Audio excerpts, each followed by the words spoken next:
दे खुदा की राह पर नवाबी ठाट बाट से वंचित दर दर भटकते दादा पोती और एक अजनबी के खूबसूरत मानवीय रिश्तों पर लिखी आचार्य चतुरसेन शास्त्री की कहानी कालिंदी बडोला की जुबानी। कालिंदी बडोला हाथ टू हाथ में आपका स्वागत है। अब मैं और आप हमेशा यहाँ इकट्ठा होते हैं ताकि हिंदुस्तानी साहित्य के एक से एक चुनिंदा नगीनों को एक दूसरे के साथ शेयर करें। और ऐसा ही एक नगीना मैं लेकर आई हूं जो मैंने 13 साल की उम्र 13 ईयर्स की उम्र में पढ़ा था। मुस्लिम परिवेश की विशिष्ट कहानियां करके इस किताब में विजयदेव झारी और नफीस आफरीदी ने एडिट करी ये किताब।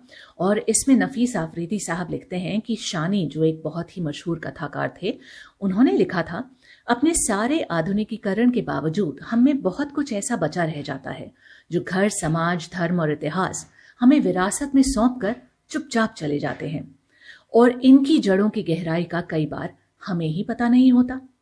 वास्तव में शानी ने अपने इस कथन की मूल भावना के तहत ही अपनी कथा यात्रा को एक नया मोड़ दिया था और भारतीय मुस्लिम समाज के भय, अंतर्विरोधों, तकलीफों, आंतरिक यातना और विसंगतियों की कहानियां लिखी।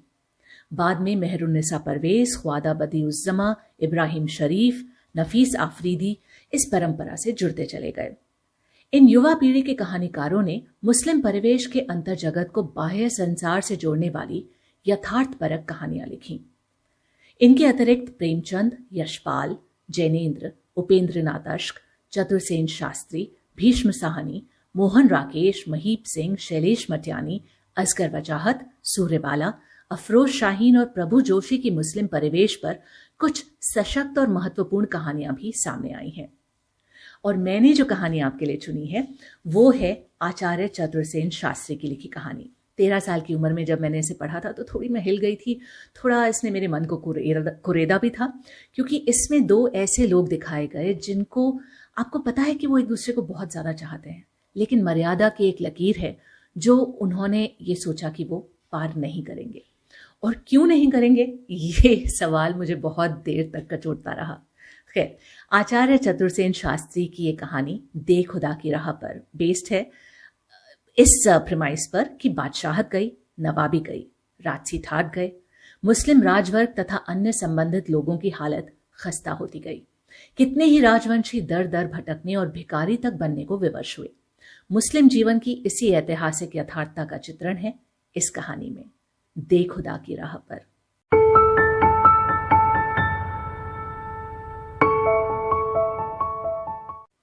मैं उसे बहुत दिनों से उसी स्थान पर बैठा देखा करता था।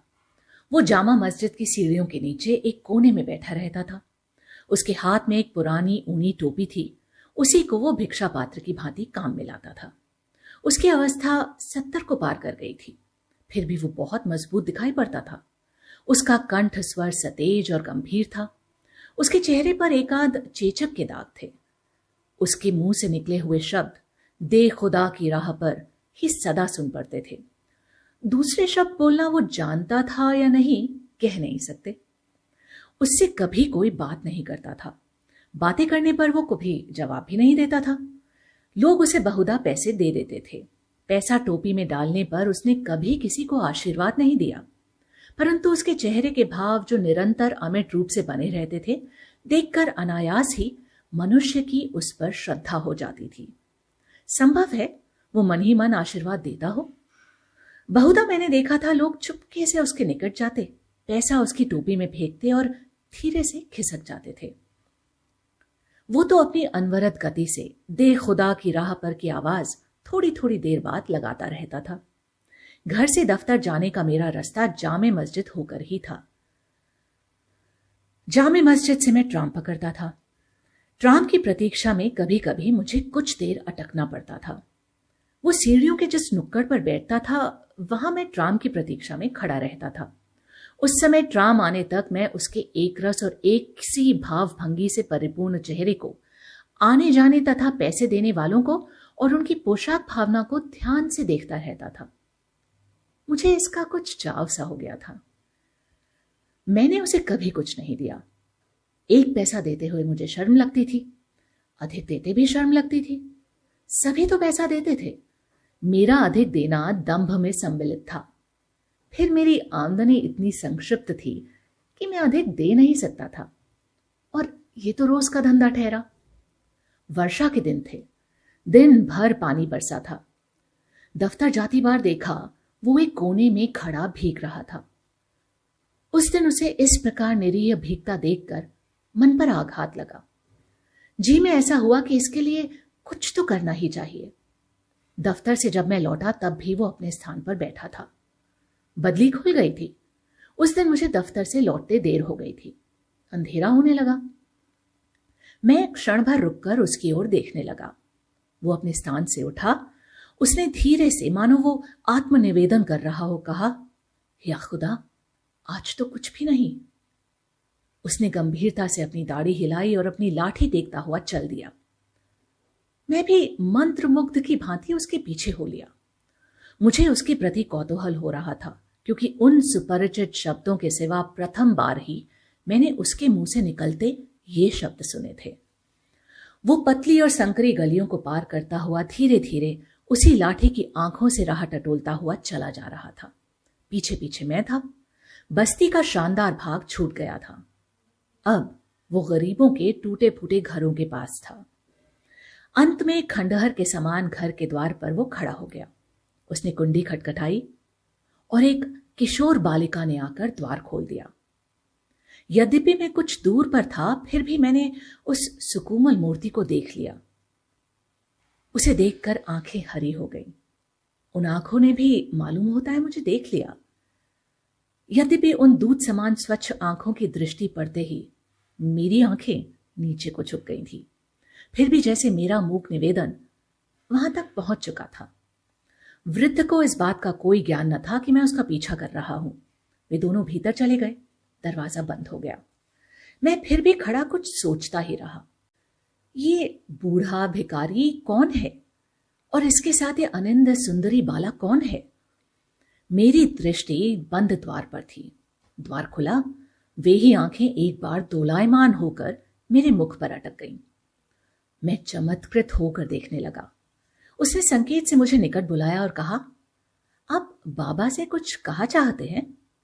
मैंने बिना सोचे ही जवाब दिया, हाँ, मैं उनसे कुछ बात किया चाहता हूं। आप आइए। वो पीछे हट गई और मैं भीतर चला आया। मेरे भीतर आने पर उसने द्वार बंद कर लिया। भीतर से घर काफी बड़ा था। मकानियत तो कुछ न थी, मैदान काफी था। उसमें एक नीम का पेड़ भी था। घर हर तरफ साफ था। वृद्ध फकीर एक चटाई पर चुपचाप बैठा था। बालिका ने कहा, बाबा, ये आए हैं। बूढ़े ने दोनों हाथ फैलाकर कहा, आइए मेरे मेहरबान। मुझसे रजिया ने कहा कि आप मेरे पीछे पीछे आ रहे थे और दरवाजे पर खड़े थे। कहिए, मैं आपकी क्या खिदमत बजा ला सकता हूं? बैठिए। बालिका ने एक चटाई का टुकड़ा लाकर डाल दिया था। मैं उसी पर बैठ गया और मैंने कहा, मैंने इस तरह आकर आपको जो तकलीफ दी उसके लिए माफी चाहता हूं। दरअसल मेरा कोई काम नहीं है, मगर मैं आपको अरसे से जामे मस्जिद पर देखता हूं। मैंने आपको कभी कुछ नहीं दिया, लेकिन आज उठती बार आपके मुंह से ये सुनकर कि आज कुछ भी नहीं, मैं अपने को काबू में न रख सका। एक पैसा आप जैसे संजीदा बुजुर्ग के हाथ पर रखते शर्म आती थी। ज्यादा की औकात नहीं, पर आज तो इरादा कर ही लिया, मगर हिम्मत न हुई कि आपको आवाज दूं। यही सोचते सोचते यहां तक चला आया। बूढ़े ने संतोष से सारी बातें सुनी। फिर उसने आकाश की ओर अपनी दृष्टि विहीन नेत्र फैलाकर कहा, शुक्र है अल्लाह का, दुनिया में आप जैसे भी फरिश्ता खसलत इंसान हैं। खुदा आपको बरकत दे। आप शायद हिंदू हैं? जी हां, मैंने धीरे से कहा और 1 रुपया निकालकर बूढ़े के हाथ पर रख दिया। रुपया हाथ से छूकर बूढ़े ने कहा, खुदा आपको खुश रखे, पर मैं अपने घर पर भीख नहीं लेता। खुदा के घर के कदमों पर बैठकर ही मैं भीख लेने की जुर्रत कर सकता हूं, वो भी खुदा की राह पर। यहां तो मेरा फर्ज है कि मैं आपकी जहां तक हो सके मेहमान नवाजी करूं। ये कह बूढ़े ने रुपया वापस मेरी तरफ सरका दिया। इसके बाद रजिया को पुकार कर कहा, बेटी, इन मेहरबान की कुछ खातिर तवाजा तो जरूर करनी चाहिए। ये हिंदू है और कुछ तो ना खाएंगे। इलायची घर में हो तो जरा ला दो बेटी। रजिया 2 इलायची ले आई।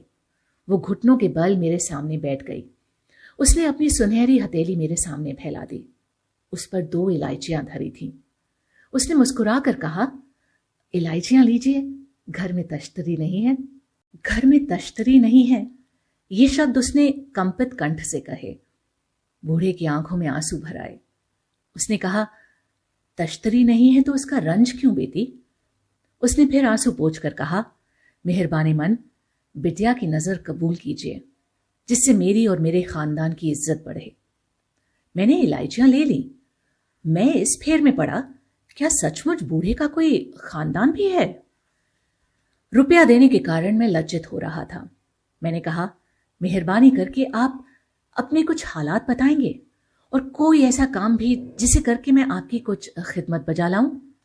बूढ़े ने कहा, पिछले 9 वर्षों से ये मैं आज आपसे बातें कर रहा हूं। रजिया और मैं इतने दिनों से यहां अकेले रहते हैं। हम लोग न किसी से मिलते हैं, न कोई हमसे मिलता है। आपने आज अचानक आकर इस बूढ़े अंधे अपाहिज पर इतनी मेहरबानी की। उसने झुककर मेरे दोनों हाथ चूम लिए। रजिया ने आकर कहा, बाबा, आज खाने का क्या होगा? बूढ़े ने 2 पैसे टेंट से निकाल कर कहा, सिर्फ यही है बेटा। 1 पैसा तुम हज्म मामूल दरगाह पर खैरात दे आओ और 1 पैसे के चने ले आओ। आज उन्हीं पर औकात बसर होगी। रजिया चली गई। मैं बूढ़े के दृष्टिहीन तेजवान मुख को देखता रहा। फिर मैंने कहा, रजिया क्या आपकी बेटी है? नहीं, पोती है। इसकी मां इसे जन्म देते ही मर गई थी। इसे मैंने इन्हीं हाथों से पाला है। रजिया के वालिद शायद नहीं है? नहीं। बूढ़े का गला भर्रा गया। उसने जरा खांस कर कहा, उसे मरे आज 14 साल हो गए। बूढ़े की दृष्टिहीन आंखें मानो कुछ देखने लगी। उनमें पानी छलछला गया। उसने एक बार आकाश की ओर उन आंखों को उठाया और फिर जमीन पर झुका दिया।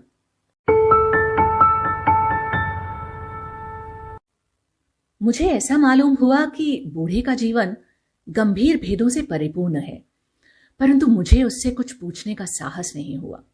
मैंने फिर कहा, क्या मैं आपकी कोई खिदमत बजा ला सकता हूं? मेरी कोई खिदमत ही नहीं है मेहरबान। मैं खुदा का एक अदना खिदमतगार हूं। उसके होंठ कांप कर रह गए, मानो बलपूर्वक कुछ उसके मुख से निकल रहा था।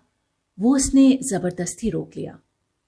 रजिया लौट आई और उसने भुने हुए चने बूढ़े के सामने एक साफ कपड़े के टुकड़े पर फैला दिए। बूढ़े ने पानी मंगाकर वजू किया, नमाज पढ़ी और फिर मेरे पास आकर कहा, अगर 1 मुट्ठी इसमें से आप कबूल फरमाएं तो मैं समझूं कि अब भी मैं मेहमान नवाजी करने के लायक हूं। उसने चनों का रुमाल आगे बढ़ाया। मैंने थोड़े चने मुट्ठी में लेकर कहा, मेरे बुजुर्ग, इन्हें मैं नियामत समझता हूं। रजिया पास आ बैठी। हम तीनों ने चने खाए। इसके बाद मैं उठ खड़ा हुआ। बूढ़े ने खड़े होकर मुझे विदा किया, मेरा नाम पूछा और दुआ दी। मैं रोज उसे वही भीख मांगते देखता, पर कभी कुछ देने या बोलने का साहस न करता। हाँ, बीच बीच में मैं उसके घर घंटा 2 घंटा जाकर बैठता था। अलबत्ता मुझे यह अवश्य मालूम हो गया था कि बूढ़ा कोई बहुत ही बड़े खानदान का आदमी है। 4 साल गुजर गए। हम लोगों में बहुत घनिष्ठता बढ़ गई थी। बूढ़े का नियम था कि वह तमाम भीख में से आधी मजार पर खैरात कर देता था। ये मजार उसी की धर्मपत्नी का था, जिसे उसने कभी अपने प्राणों से भी ज्यादा प्यार किया था और अब पूजा करता था। आधी भीख वो अपने और रजिया के काम में लाता था। एकाएक मैंने देखा अब वो सीढ़ियों पर नहीं है। कई दिन बीत गए। आखिर मैं एक दिन उसके घर गया। देखा बूढ़ा मृत्युशैया पर पड़ा है। रजिया अकेली उसकी सेवा कर रही है। रजिया अब 17 साल की अप्रतिम सुंदरी थी, परंतु उसके सौंदर्य में चमेली के समान माधुर्य था। वो पवित्रता, गौरव और गंभीरता के केंद्र स्वरूप थी।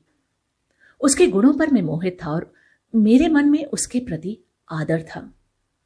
और मेरी आयु यद्यपि 30 वर्ष के लगभग ही थी और मेरी पत्नी का जीवन के आरंभ में ही देहांत हो गया था, फिर भी उसके प्रति प्रेम की भावना से देखने का मैं साहस न कर सका था। वो मुझे बड़े भाई कहकर पुकारती थी। मुझे देखते ही उसने मुझसे कहा, बड़े भाई, देखो बाबा की क्या हालत हो गई है। कई दिनों से तुम्हें याद कर रहे हैं, पर मैं इन्हें छोड़ अकेली इतनी दूर तुम्हारे घर नहीं जा सकती थी। बूढ़े को होश हुआ तो रजिया ने उसके पास जाकर कहा, बाबा, बड़े भाई आए हैं। बूढ़े ने मेरी ओर मुख किया। मैंने समझ लिया अब चिराग बुझने में विलंब नहीं। मैंने उसका हाथ अपने हाथ में लेकर कहा, उफ, आप कितने कमजोर हो गए हैं, मुझे खबर भी नहीं मिली। आज तो आप मेरे मन की साध मिटा दीजिए, मुझे कुछ खिदमत करने का हुक्म दीजिए। बूढ़े ने कंपित स्वर से कहा, अच्छा, तुम मेरी ओर से रजिया का एक काम कर दोगे? बहुत खुशी से, मैंने उत्सुकता से कहा। बूढ़े ने मंद स्वर से रजिया को कुछ संकेत किया। वो कोठरी के कोने से कपड़े में लिपटा एक पुलिंदा ले आई। बूढ़े ने उससे अपने हाथ में ले छाती से लगा मेरी तरफ बढ़ाते हुए कहा, इन कागजों को संभाल कर रखना, जान से भी ज्यादा, और जब रजिया 18 साल पार कर जाए तब खोलना। इसमें जैसा लिखा है वैसा ही करना। जबान दो, करोगे? मैंने जबान दी। बूढ़े ने फिर कहा, मेरे बाद रजिया यहां न रह सकेगी, उसे तुम जहां मुनासिब समझो रखना, परंतु अपनी हिफाजत से दूर नहीं। मगर यहां से निकलकर और मेरे बाद वो फकीरी की हालत में न रह सकेगी। बूढ़े ने एक जड़ाऊ कंगन निकाल कर दिया और कहा, इसे बेचकर मेरी रजिया के आराम से रहने का बंदोबस्त कर देना। बूढ़ा कुछ देर चुप रहा। वो अपने हृदय में उबलते हुए तूफान को शांत कर रहा था। कुछ ठहर कर उसने मुझे और रजिया को पास बुलाकर दोनों के हाथ पकड़ अपनी छाती पर रखकर कहा, मेरे मेहरबान, तुम हिंदू हो और रजिया मुसलमान, मगर खुदा की नजर में दोनों इंसान हैं। मैं उम्मीद करता हूं तुम रजिया के लिए कभी बेफिक्र न होगे। कुछ ठहर कर फिर कहा, मेरे बच्चों, तुम लोग अपना नफा नुकसान सोच लेना। हम दोनों सिर झुकाए बूढ़े की टूटी चारपाई के पास बैठे रहे। कुछ देर बाद बूढ़े ने कहा, बड़े भाई, अब तुम रजिया को लेकर चले जाओ, मेरा वक्त नजदीक है, मेरी मिट्टी तो सरकार के आदमी संगवा देंगे। और वो जोश में हाफने लगा। हम लोगों ने उसकी कुछ न सुनी, हम वहीं डटे रहे। 3 दिन के बाद उसकी मृत्यु हुई। रजिया मेरे घर में रहने लगी। मेरी बूढ़ी मौसी देहात में रहती थी, उसे मैंने बुलाकर घर में रख लिया था। सुविधा के ख्याल से मैंने रजिया का नाम कमला रख लिया था। मैंने वो कंगन बेचा नहीं, उसका मूल्य 20,000 से भी अधिक कूदा गया था। रजिया ने कहा, इस कंगन से दादा बातें किया करते थे, वो दादी का कंगन था। मैंने भी उसे एक पूजनीय वस्तु समझा। रजिया का 18वां साल खत्म हो गया। मैंने उस दिन रजिया को नई साड़ी दिलवाई, फूलों का हार पहनाया। उसके बाद मैंने वो पुलिंदा खोला। उसमें कुछ कागजात थे, एक शाही मुहर थी, कुछ फरमान थे और एक विवरण पत्र था। उसे पढ़ने पर पता लगा बूढ़ा सुल्तान टीपू का बेटा खिजर खां था। उसका बेटा रजिया का पिता युद्ध में मारा गया था। सरकार के साथ कुछ ऐसी संधियां थीं कि रजिया को 18 वर्ष की होने पर सरकार से उसे एक इलाका जो उसके बाप का जब्त कर लिया गया था मिलता। रजिया के जन्म और वंश का प्रमाण रजिया के गले के तावीज में था। तावीज खोल डाला गया। समय पर सब कागजात हाईकोर्ट में दाखिल कर दिए गए। 6 मास के बाद रजिया की जागीर मिल गई। इसकी आमदनी कुछ 5 लाख रुपए सालाना थी। जागीर मिलने पर रजिया को लेकर मैं इलाके पर चला आया। वहां पर दखल वगैरह लेकर सब व्यवस्था करके जब मैं चलने लगा तो रजिया ने आंखों में आंसू भरकर मेरा हाथ पकड़कर कहा, अब जाओगे कहां? मैंने कहा, रजिया रानी, अब बड़े भाई ना कहोगी? नहीं। रजिया की आंखों में आंसू और होठों में हंसी थी। वो लिपट गई। मैंने कहा, रजिया, बड़े भाई का कुछ लिहाज करो। दर्द सिर्फ तुम्हें ही दिल में नहीं है, दूसरी जगह भी है, पर जो हो गया सो हो गया। रजिया ने बहुत समझाया पर मैं न माना। मैंने कहा, एक बार बड़े भाई कह दो तो जाऊं। रजिया रोते रोते धरती पर लेट गई। उसने कहा, बड़े भाई, फिर यहीं रहो, जाते कहां हो? बहन के घर कैसे रहूं? रजिया ने आंसू पोंछ कर कहा, तब जाओ बड़े भाई। मैं घर चला आया। वही मेरी नौकरी थी। मेरे रोम रोम में रजिया थी और रजिया के रोम रोम में बड़े भाई। आज 30 साल इस घटना को हो गए हैं। रजिया की आयु 50 वर्ष की हो गई है। मैं 63 को पार कर चुका हूं। हम दोनों ने ब्याह नहीं किया। मैं साल में एक बार रजिया के घर जाता हूं। उसकी सब आमदनी सार्वजनिक कामों में जाती है। सरकार से उसे बेगम की उपाधि मिली है। मेरी नौकरी अभी चल रही है। बूढ़े शहजादे का वो चित्र मैं सदैव अपने सामने रखता हूं।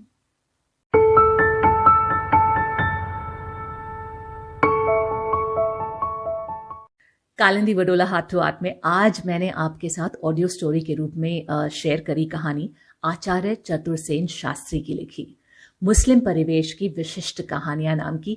ये मेरी one of the favourite books है जो मैंने 13 साल की उम्र में पढ़ी। और ये कहानी मैंने आपको बताया 13 साल की उम्र में इसने मुझे बहुत कचोटा कि भाई ये रजिया और बड़े भाई जो लगता था कि एक दूसरे के लिए बने हैं और हमेशा जिंदगी एक साथ बिता सकते थे, उन्होंने ऐसा क्यों नहीं किया? क्यों एक दूसरे से एक दूरी बना के रखी? जबकि खुद बूढ़े बाबा उनको समझा कर गए थे कि भाई आप हिंदू हैं, मुसलमान हैं, खुदा के नज़र में इंसान हैं, अपना नफ़ा नुकसान सोचिए, जो भी आपको ठीक लगता है वो करिए। तो मेरे हिसाब से तो बूढ़े बाबा उनको परमिशन दे के गए थे।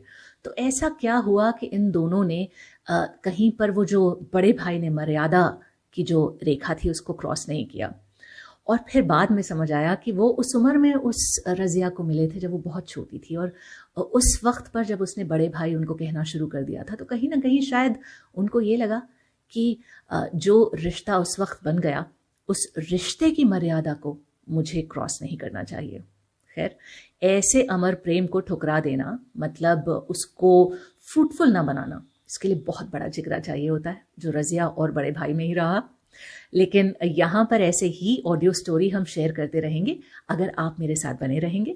और इसके लिए YouTube पर कालिंदी बडोला नाम से मेरा चैनल है ही, आप ज़रूर इसको सब्सक्राइब कीजिए। यहाँ पर जो बेल आइकॉन है उसको प्रेस ज़रूर कीजिए, लाइक कीजिए और अपने कमेंट्स ज़रूर छोड़िए। फेसबुक पर मेरा पेज है कालिंदी बडोला नाम से और इंस्टाग्राम पर ID है कालिंदी बडोला। तो सब जगह मेरे साथ बने रहिए, जुड़ जाइए, तभी मेरी कहानी दूर तलक जाएगी। दे खुदा की राह पर, a heartwarming tale of a stranger bonding with an erstwhile royal family forced to live in squalor, written by Acharya Chatursen Shastri, presented as an audio story by Kalindi Badola.